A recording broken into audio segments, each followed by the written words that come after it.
The distress call came just after midnight. A faint, crackling voice broke through the radio waves, barely audible over the static. Mayday, Mayday. This is the SS Arcadia. Something is on board. Everyone is. Then silence. No final words, no screaming, just an abrupt, eerie stillness. The call was picked up by a nearby cargo ship, the Everest Star, sailing through the North Atlantic. The crew, accustomed to false alarms and minor maritime emergencies, tried to respond. But no one answered. Repeated hails were met with nothing but the endless hum of dead air. Whatever had happened on the Arcadia, it had happened fast. By dawn, the Everest Star had altered its course. The Arcadia was only a few miles off their planned route, a large commercial vessel that should have been bustling with life. Engineers, deckhands, officers, yet something felt deeply wrong. As the ship finally came into view, floating eerily on the endless blue, a quiet unease settled over the crew. The Arcadia looked intact, no signs of distress, no visible damage. Yet there was no movement, no one waving for help, no crew rushing to the rails. The ship sat in the water like a ghostly shell, untouched by the chaos that must have unfolded within. A small boarding party was assembled. Captain Reynolds, a veteran sailor who had seen his fair share of strange incidents at sea, led the team. 3 men followed. Collins, the radio operator who first intercepted the call, Alvarez, a deck officer with a sharp eye, and Lewis, the youngest of the crew, who carried an unease he couldn't shake. As they pulled alongside the Arcadia, the silence was deafening. No footsteps, no voices, just the rhythmic sloshing of waves against the hull. They climbed aboard, stepping onto a deck that should have been bustling with life. Instead it was empty, abandoned. Not a single soul in sight. Doors creaked as they moved cautiously through the corridors. Personal belongings were scattered, half-eaten meals left untouched, chairs overturned, papers fluttering from an unseen draft. But no signs of a struggle. No blood. No bodies.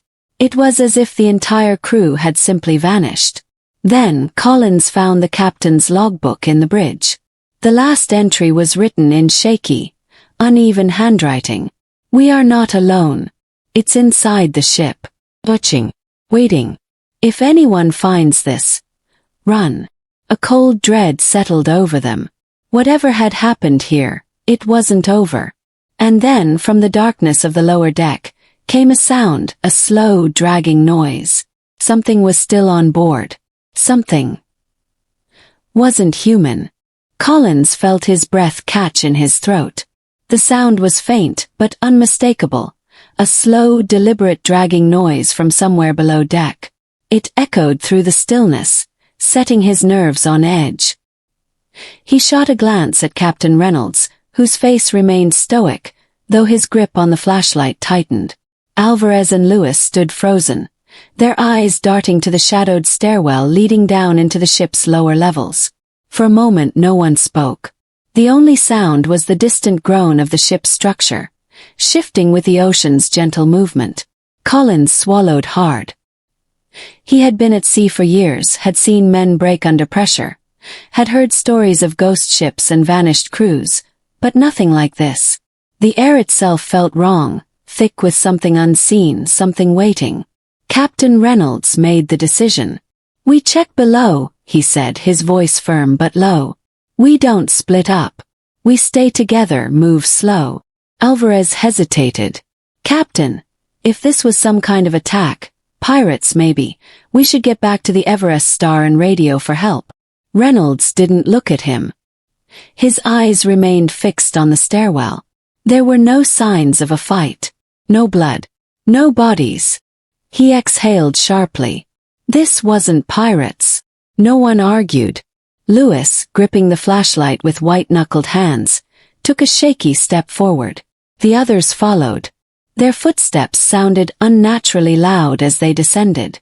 The air grew heavier, colder. The lower deck was darker than they expected. The ship still had power, yet only a few dim emergency lights flickered overhead.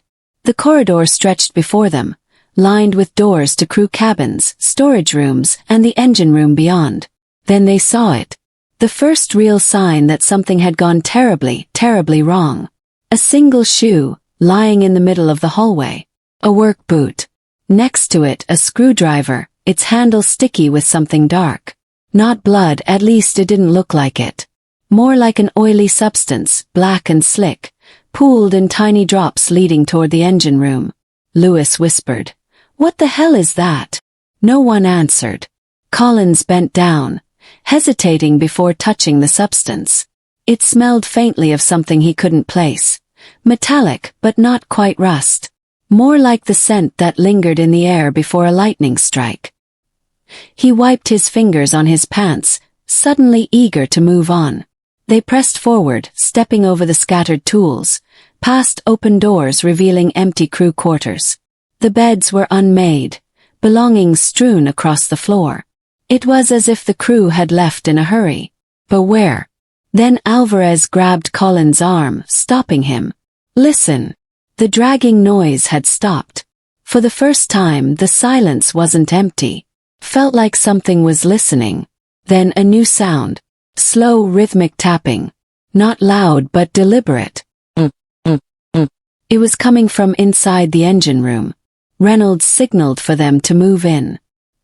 His hand hovered near the pistol strapped to his belt. Not standard issue, but something he always carried for emergencies. He pushed the heavy metal door open with a low creak.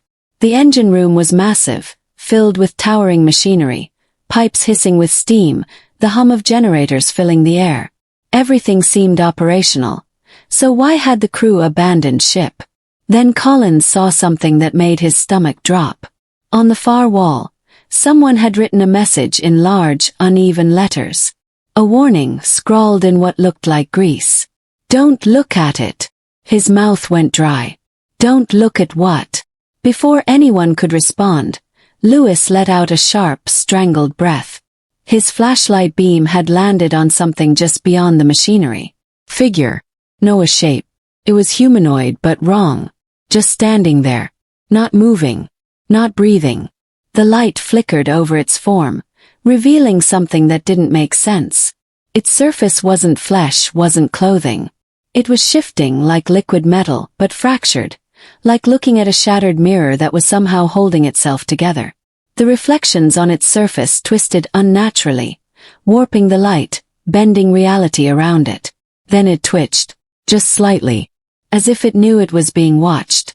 Lewis stumbled back, his flashlight shaking. Collins grabbed his arm. "Don't move." The warning scrawled on the wall burned in his mind. "Don't look at it." But it was too late. The thing moved. Not like a person. Not like anything natural. It shifted without a sound, like a flickering image caught between frames. And then, suddenly, the lights went out. Total darkness swallowed them. The engine room became a void, filled with nothing but the sound of their own ragged breathing. Someone cursed under their breath. Colin's heart pounded as he fumbled with his flashlight. His hands slick with sweat. Then a whisper. "Close. Too close." Right next to his ear. "You shouldn't have come." He spun, swinging the light wildly, but there was nothing. Just emptiness. Then the sound of footsteps. Not theirs. Something else. Moving fast. Coming straight for them. Collins didn't think. His instincts took over, shoving Lewis toward the exit. "Move," he barked. The words barely left his mouth before a crashing noise erupted behind them. Metal clattering, something heavy slamming into machinery. The engine room shook with the impact. Alvarez was already sprinting ahead, flashlight beam bouncing wildly against the walls. Reynolds kept close behind, his gun drawn, though it seemed useless against whatever was in the dark with them. Colin's own breath came in sharp, panicked gasps as he ran, Lewis stumbling beside him. The footsteps, not theirs, kept coming. Faster. Closer. They reached the door, and Alvarez yanked it open, nearly tripping as he lunged through. Collins shoved Lewis forward and turned back just as Reynolds fired. The muzzle flash lit up the darkness for a split second, revealing nothing. No figure. No shape. Just a distortion in the air, a warping of space itself, like heat rising from pavement. Then silence. Reynolds staggered back, gripping the doorway, chest heaving. Collins slammed the door shut and twisted the lock. For a moment no one moved. The only sound was the rapid, uneven breathing of four men who had just glimpsed something they weren't meant to see. Lewis pressed his back against the wall, clutching his flashlight like a lifeline. His face was pale, his eyes unfocused. What was that? No one answered. No one had an answer. Collins turned to Reynolds. "Captain." Reynolds exhaled slowly, shaking his head. "We need to get off this ship." Alvarez was already nodding, pacing anxiously. "Whatever happened to the crew? It's still happening." He gestured toward the door. "And it's not alone." Collins frowned. "What do you mean?" Alvarez swallowed hard. "I saw something else back there. Not just that thing. The walls, the floor. It was like the ship itself was shifting. Like it wasn't solid anymore." He hesitated. Like it was unraveling. Collins didn't want to believe it. But the way the engine room had looked, the unnatural darkness, the warping of space. He couldn't deny what he'd seen. Lewis's voice was barely a whisper. "The crew's gone. But they were here just hours ago." He licked his lips, staring at the floor. If something took them, why didn't it take the ship too?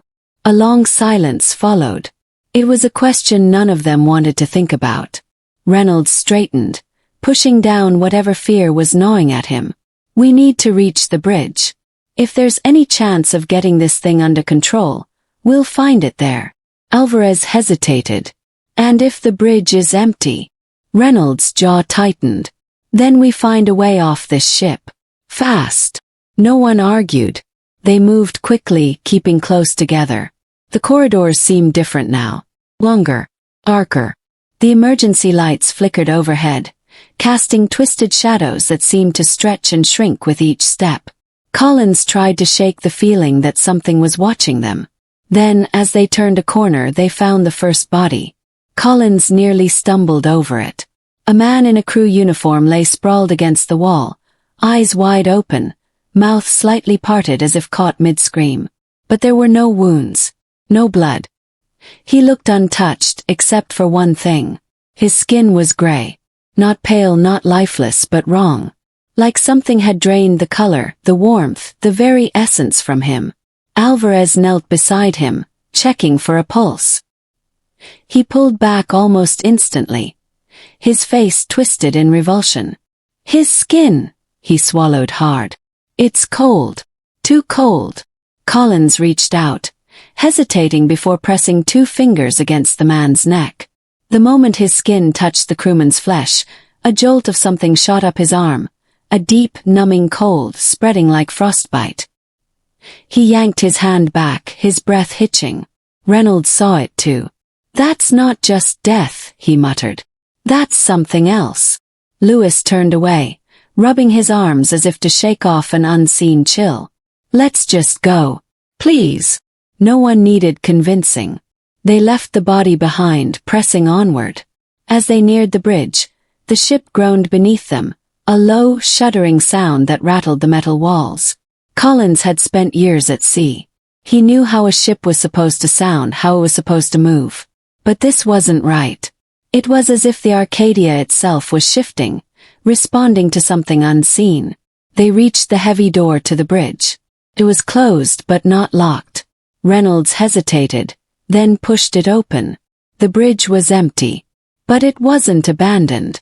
The chairs were overturned, papers scattered across the floor.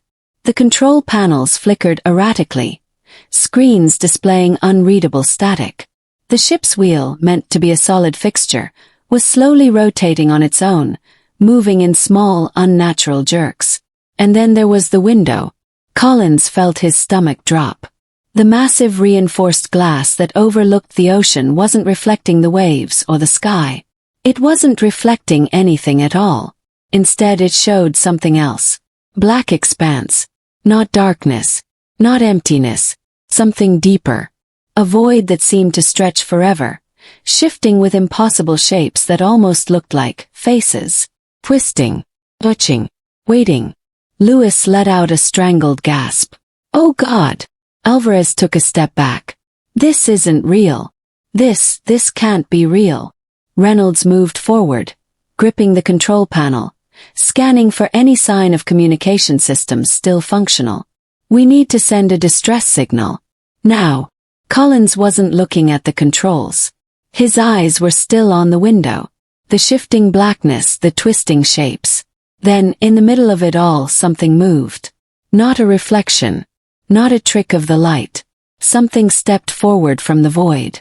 Had no face. No clear form. Just the suggestion of a body. Long, thin, shifting like liquid shadow. Knew they were there. And then, it raised its hand. Not in a wave. Not in a greeting. But in a gesture that felt eerily like an invitation. Collins' breath came in shallow, uneven gasps. He wanted to look away. But he couldn't. Then the ship lurched.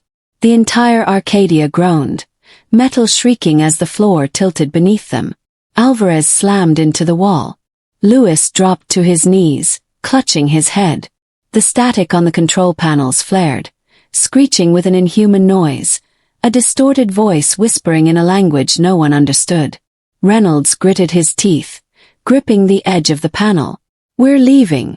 Now. But Collins wasn't sure they could. Because as the ship steadied, as the echoes of the noise faded, the whispering voice left them with one last message. A single chilling word. Stay. Reynolds grabbed the radio, frantically switching channels, his fingers shaking. Mayday, Mayday. This is Captain Reynolds of the Everest Star. We are on board the Arcadia.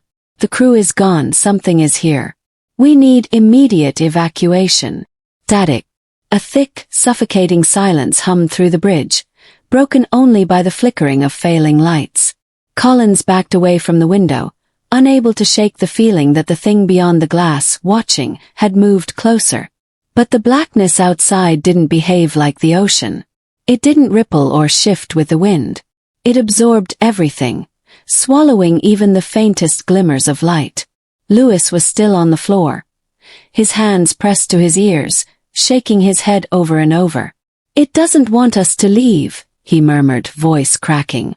It doesn't want us to leave. Alvarez knelt beside him, gripping his shoulder. Snap out of it. We have to move. Collins forced himself to breathe. Captain. The lifeboats. Reynolds hesitated for only a second before nodding. We head for the deck. Now. They turned, ready to bolt, when the entire ship shuddered again. Worse this time. The metal walls groaned, the floor tilting sharply beneath their feet. Collins grabbed onto the console to steady himself as the lights flickered violently, casting the room in brief flashes of color. White, then red, then darkness. Then came the footsteps. Not theirs. Something else. Collins felt the hair on the back of his neck rise as the sound echoed from the hallway just outside the bridge. Low. Deliberate. Each step a careful drag against the floor, as if whatever was approaching wasn't in a hurry. It knew there was nowhere to run. Reynolds raised his pistol, jaw clenched. Move. Now. Alvarez yanked Lewis to his feet. They burst out of the bridge into the corridor, just in time to catch a glimpse of something at the far end. Shape. Not quite human. Tall, its body shifting unnaturally, bending and twisting as if struggling to keep a solid form.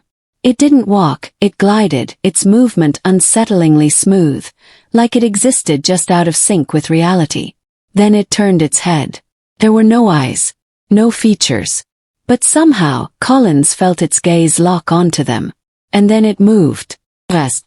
Collins barely had time to react before Reynolds fired, the sharp crack of the gunshot shattering the silence. The bullet struck the thing mid-chest, but instead of piercing flesh, it vanished into the shifting surface of its body, swallowed whole. No reaction. No pain. The thing kept coming. Reynolds fired again, but it was useless. Then the lights died completely. Darkness consumed the corridor. Collins' pulse thundered in his ears. He reached blindly, grabbing onto Alvarez's arm as he heard scrambling, heavy breaths, the sharp sound of Lewis muttering prayers under his breath. And then, a whisper. Close. Too close. Stay. Collins flinched, the voice pressing against his skull, thick like oil, sinking into his thoughts. He shoved forward, dragging Alvarez with him. Go. Go. They stumbled through the darkness, hands skimming cold metal walls, desperate for any sense of direction. The ship groaned again, the structure itself seeming to tremble. Beneath their feet, the floor felt wrong, like it was shifting, warping into something else. Then a door. Collins' fingers found the handle, yanking it open. They spilled onto the main deck, the cold ocean air slamming into them like a slap to the face. But the relief was short-lived. The sky was wrong. There were no stars, no moon, no horizon. Just an endless, stretching void where the sky should have been. The ocean below was completely still, no waves, no movement, just blackness, an abyss that seemed to pull at the edges of reality. The lifeboats. Alvarez spotted them first, tied down at the far end of the deck. There. Move. They ran, their footsteps pounding against the metal as the air grew thicker, heavier, pressing down like unseen hands trying to pull them back. Collins risked a glance over his shoulder, and his stomach twisted. The doorway they had come through gone. Only the blackness remained, and something stepped out of it. The figure was closer now. Too close. Its shifting form flickered in and out of the shadows, its edges blurring like static on an old television screen. Collins felt his thoughts splinter. His body screaming at him to run, but he couldn't move. Then Lewis, wild-eyed, panting, turned and looked directly at it. His scream was instant. A raw, primal sound that made Collins' blood run cold. Lewis clutched his head, eyes wide with terror. Then his body twisted. His form convulsed, his skin paling, draining, as if something unseen was pulling the life straight out of him. Collins lunged forward. Lewis! But Lewis was already falling. His body hit the deck with a hollow thud. His eyes were still open, but he was gone. Alvarez choked on a breath, dragging Collins backward. We have to go. Reynolds didn't hesitate. He grabbed a knife from his belt, slashing the ropes holding the nearest lifeboat. The small vessel lurched as it dropped toward the water below. Collins and Alvarez scrambled after him, gripping the railing, preparing to climb down. Then the ship tilted violently.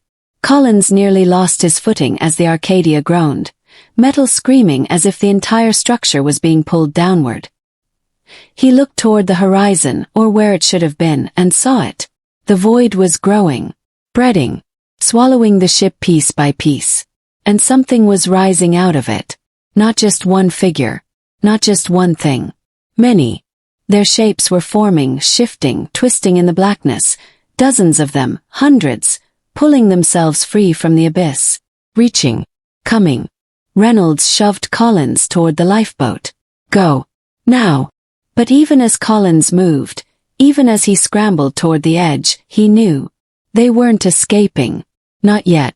Because the Arcadia wasn't just sinking. It was being taken. And whatever had claimed it wasn't letting them go without a fight. Collins barely had time to react before the ship jolted again, harder this time. The metal beneath their feet groaned, a deep, sickening sound like something ancient and alive was pulling it apart from below. The lifeboat swayed dangerously as Reynolds and Alvarez clung to the ropes, trying to lower it. But Collins wasn't looking at them anymore. He was staring at the things rising from the void. His breath caught in his throat. They weren't just figures anymore. They were shapes, shifting, warping, their forms flickering like shadows cast by an unseen fire. And then one of them spoke. A voice, low and hollow, echoing in the air without sound. Not words exactly, but something deeper. Something inside his head. You should not have come here. Collins' knees nearly buckled. His mind recoiled, his body screaming to run, but there was nowhere to go. He forced himself to look at Reynolds, who was still cutting at the ropes. Captain, we have to. But before he could finish, the Arcadia lurched violently, as if something massive had grabbed it from beneath. Collins hit the deck hard, pain shooting through his ribs. Alvarez shouted, struggling to keep his grip on the ropes as the lifeboat spun out of control, dropping faster toward the dark, unnatural water below. Then came the second sound. Not the ship groaning, not the whispers. Something far worse. Heartbeat. Not his own. Not human. It was deep, reverberating, pulsing through the metal of the ship, through his bones, through the air itself. It wasn't just coming from below. It was all around them. Like the very ocean had a pulse. And it was waking up. Collins tried to push himself up, but his arms felt heavy, his mind fogging. The air was thicker now, harder to breathe, as if something unseen was pressing against his chest, weighing him down. He turned his head, searching for Alvarez and Reynolds, and stopped cold. Alvarez was still there, clinging to the ropes, his eyes wild with panic. But Reynolds was staring at something. Something behind Collins. Collins felt it before he saw it. A presence. Cold, suffocating, vast. He turned, slow and reluctant, every instinct in his body screaming not to look. And then, he saw it. Not the shifting figures. Not the blackness swallowing the ship. Something else. Something beneath the water. It was massive. Unfathomable. A shape so large it didn't make sense. Its form twisting in ways his brain refused to process. It wasn't just rising, it had always been there, waiting, watching. The ship hadn't drifted into the darkness. It had been brought here. Collins' breath hitched. The heartbeat. It wasn't the ocean. It wasn't the ship. It was this. It had been alive the entire time. Alvarez was shouting something, but the words were distant, muffled by the deep, thrumming pulse. The air vibrated now, warping, bending, as if reality itself was starting to fold inward. The figures in the darkness moved, shifting as if answering some silent call, stepping closer, their forms melting into the shadows. Then Reynolds, still staring at the water, did something Collins never expected. He dropped the knife, let it clatter to the deck. Then, in one slow, deliberate motion, he stepped forward, toward the edge of the ship, toward the thing below. Collins' stomach twisted. "Captain!" His voice barely came out. Reynolds didn't answer. He just kept walking like a man in a dream, like he wasn't in control of his own body. His hands were trembling, but his face was strangely calm. Like he had finally understood something the rest of them couldn't. "No, no, no, Reynolds!" Alvarez lunged forward, grabbing his arm just as he reached the railing. Reynolds didn't fight back. He just looked at them. And for the first time since they'd stepped onto this ship, Collins saw fear in his eyes. "They want me," Reynolds whispered. His voice was distant, almost hollow. "They always did." Collins' blood ran cold. Before he could react, the ship tilted sharply, throwing them all sideways. Alvarez lost his grip. Reynolds stumbled. And then something rose from the water. Not a shape. Not a shadow. Hand. But it wasn't a hand. It was something worse, something indescribable, its form flickering between solid and liquid, its fingers too long, too thin, too wrong. It reached upward, toward Reynolds, toward all of them. Collins grabbed Alvarez and ran. He didn't stop to think. Didn't stop to breathe. The heartbeat was deafening now, the world tilting, collapsing in on itself. And then, sound. Louder than anything before. Not a whisper. Not a heartbeat. Scream. But it wasn't human.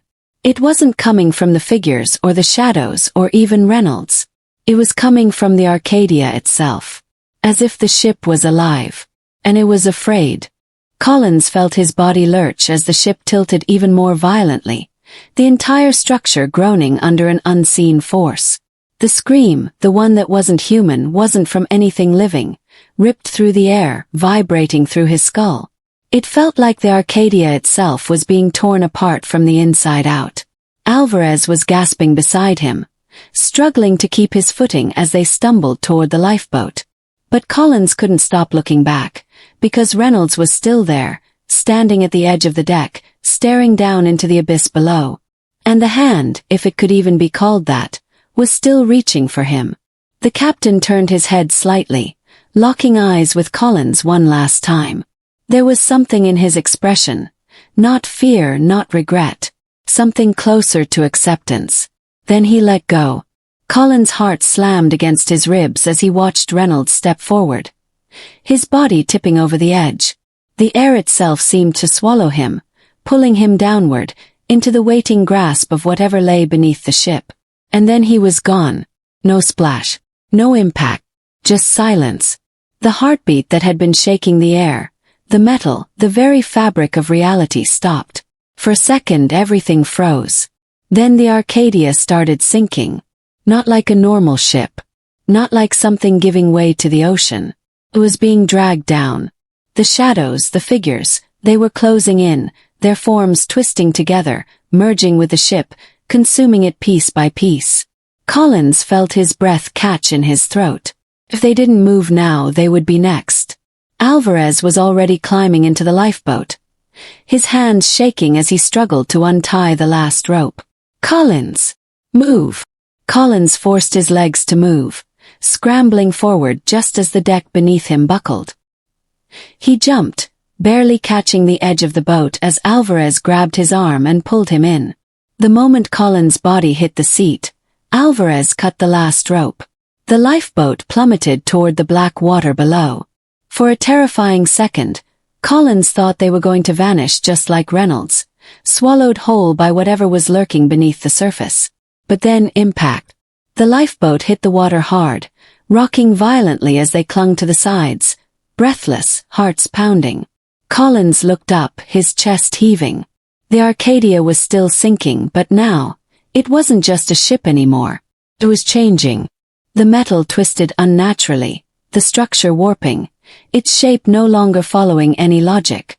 The windows, the decks, everything stretched as if something was absorbing it, pulling it into another existence. The figures on board didn't scream. They didn't resist. They simply disappeared, melting into the darkness. Then, just as the last bit of the Arcadia vanished beneath the surface, the sky came back.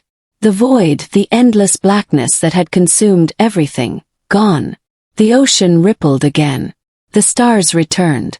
A faint glow appeared on the horizon, signaling the approach of dawn. For the first time since stepping onto the Arcadia, Collins could hear the wind. The real wind. The gentle lapping of waves. The world had snapped back into place, as if whatever force had taken them had finally let go. Collins' breath came in short, sharp bursts as he collapsed against the side of the boat, staring up at the sky. Alvarez sat across from him, silent, his face pale. Neither of them spoke for a long time. Then Alvarez swallowed hard and looked at Collins. His voice was barely a whisper. "Did we escape?" Collins didn't know how to answer. Because as the Arcadia vanished, as the ocean settled, one thought refused to leave his mind. They had survived. But Reynolds hadn't. And whatever had taken him, whatever had taken the Arcadia, was still out there, waiting, watching. And maybe, just maybe, it hadn't finished with them yet. The boat drifted in silence. Collins and Alvarez sat across from each other, the weight of everything that had happened pressing down on them like an invisible force. The sun had started rising, casting a soft golden glow over the ocean. The waves looked normal again. Calm, endless, real. But something about them felt different. Collins rubbed his face with his hands, exhaustion settling deep into his bones. His mind was still racing, trying to make sense of it all. The Arcadia. The shadows. The thing that had been waiting beneath the water. Reynolds. Alvarez hadn't said a word in minutes. He just stared at the horizon, his eyes distant like he wasn't really there. Collins knew how he felt. How could anyone just move on from something like this? How were they supposed to explain it, if there was even anyone left to explain it to? Collins exhaled, forcing himself to focus. "We need to find land," he said, his voice hoarse. Alvarez blinked, snapping back to reality. He nodded slowly and reached for the emergency supplies in the boat. There was a flare gun, a few rations, and a compass. The simple, normal tools of survival felt almost absurd after everything they had been through. Alvarez picked up the compass, staring at it. His expression darkened. "It's broken," he muttered. Collins frowned and leaned forward. The compass needle was spinning wildly, refusing to settle. Just like the ones back on the Arcadia. A cold feeling crawled up his spine. "That's not possible," he murmured. "We left that place. We should be back in." He stopped himself. He didn't even know where they were supposed to be. Had the ship been in the Atlantic? Had it ever really been anywhere at all? Alvarez looked at him, his jaw clenched. What if we never actually left? Collins' throat went dry. He shook his head, refusing to believe it. The sun was back. The sky was clear. The ocean was just water. Normal. Had to be over. Had to be. Alvarez sighed and ran a hand through his hair. "We fire a flare. Someone will see it." His voice was tight, like he was trying to convince himself just as much as Collins.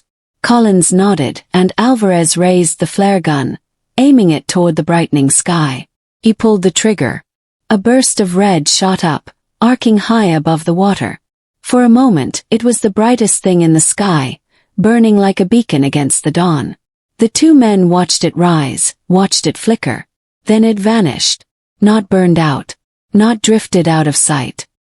Like something had swallowed it whole. Collins and Alvarez stared at each other.